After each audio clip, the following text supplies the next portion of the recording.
اللهم صل على سيدنا ومولانا محمد كما صليت على ابراہیم وعلى ال ابراہیم انك حمید مجید.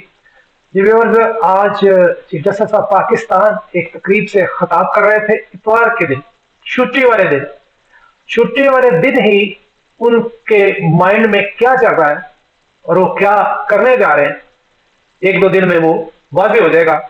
لیکن انہوں نے اپنا اندیا دے دیا اپنی باتوں سے کہ وہ کہاں کھڑے ہیں اور کیا ہونے جا رہا ہے. تو آپ دیکھتے ہیں کہ انہوں نے کیا کہا. فرمایا چیف جسٹس آف پاکستان نے کہ آئین اگر کہتا ہے الیکشن 90 دن میں ہو تو یہ ہماری چوائس نہیں، ہماری ڈیوٹی ہے. یہ ہماری چوائس نہیں، ہماری ڈیوٹی ہے. اگر کوئی فیصلہ چیلنج نہیں ہوتا تو وہ حتمی ہوتا ہے. آئین کے ساتھ کھڑے ہیں تو سپریم کورٹ کا ساتھ دینا ہوگا.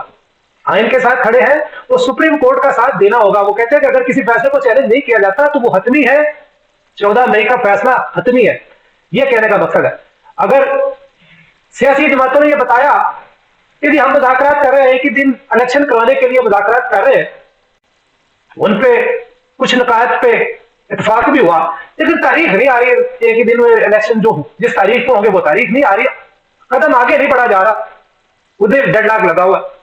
تو انہوں نے کہا کہ نہیں، یہ کیس الگ ہے. 90 دن میں جو الیکشن ہونے ہیں وہ ایک الگ کیس ہے. اگر آپ اس کو سارٹ آؤٹ نہیں کرتے، فیصلہ نہیں کر پاتے، تو پھر آئین کو تو اپنی منمانی ہے. لاہور میں ایک تقریب سے خطاب کرتے ہوئے انہوں نے کہا کہ پاکستان کے لیڈرز، ادارے اور عوام آئین کی پاسداری کے لیے پرعزم ہیں. انہوں نے واضح کر دیا کہ لیڈرز، ادارے اور عوام پاکستان آئین کی پاسداری کے لیے پرعزم ہیں. اس حوالے سے لیڈر اور سیاسی قیادت نے مذاکرات شروع کیے.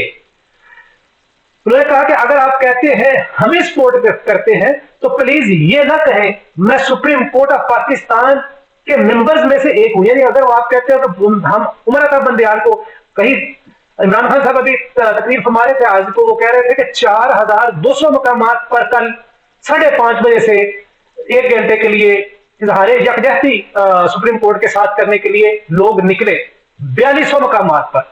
تو وہاں مختلف جگہوں پہ مختلف نعرے لگے ہوں گے، وہاں عمر عطا بندیال صاحب کے نام کے ساتھ بھی نعرے لگے ہوں گے. انہوں نے کہا کہ نہیں، میں تو ایک سپریم کورٹ کا ممبر ہوں، تو سپریم کورٹ سے آپ اظہار یکجہتی کیجیے. اگر آپ آئین کے لیے کھڑے ہوتے ہیں تو یہ سپریم کورٹ کی سپورٹ ہے. انہوں نے کہا کہ ہمیں بتایا گیا کہ سیاسی جماعتوں کے درمیان ملاقات جاری ہے. دیکھتے ہیں آپ اب کیا ہوگا. عدالتیں ایگزیکٹو آرڈر پاس نہیں کر سکتی. Executive prime minister executive order عدالتیں پاس نہیں کر سکتی. عدالتوں کے فیصلوں کی اخلاقی اتھارٹی ہوتی ہے. آئین کا تحفظ ہمارے بنیادی فرائض میں شامل ہے. ہماری جو بیسک ڈیوٹی ہے وہ آئین کا تحفظ ہے. انہوں نے کہا کہ ججوں کو انصاف فراہم کرنا ہے تو ان میں جسٹس کارنیلیس جیسے اوصاف ہونے چاہیے. انہوں نے اپنا جو اندیا دے دیا کہ وہ کس کو دیکھ رہے ہیں. یہ جسٹس کارنیلیس کو اپنا لیڈر مان رہے ہیں کہ ان جیسا بندہ ہونا چاہیے. جسٹس کارنیلیس کی زندگی ججز کے لیے مثال ہے. جسٹس کارنیلیس 1960 سے 1968 تک چیف جسٹس رہے. ریٹائرمنٹ پر ان کے اثاثے نہیں تھے. ریٹائر ہوئے تو ان کے کوئی اثاثے نہیں تھے. چیف جسٹس پاکستان نے کہا کہ جسٹس کارنیلیس نے گورنر جنرل کے اسمبلی توڑنے کو غیر قانونی قرار دیا تھا. جسٹس کارنیلیس کی زندگی ججز کے لیے مثال ہے. جسٹس عمر عطا بندیال صاحب نے کہا کہ جسٹس کارنیلیس نے کہا ایگزیکٹو آفیسر بنیادی حقوق کا فیصلہ نہیں کر سکتا. جسٹس جو ایگزیکٹو آفیسر کون ہوتا ہے؟ Prime minister of Pakistan. Prime minister جو ہے وہ ایگزیکٹو آفیسر ایگزیکٹو ہے.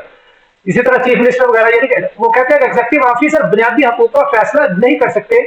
ہیومن رائٹس کا فیصلہ، کسی بھی انسان کا بنیادی جو حق ہے اس کا فیصلہ نہیں کر سکتے. یہ عدالتوں کا کام ہے. تو وہ کہتے ہیں کہ عدالتوں کے فیصلوں کی اخلاقی اتھارٹی ہوتی ہے. آئین کا تحفظ ہمارے بنیادی فرائض میں شامل ہے. 1964 میں 2 صوبوں نے جماعت اسلامی پر پابندی کی لگائی. مولانا مودودی کیس میں پابندی ہٹا دی گئی.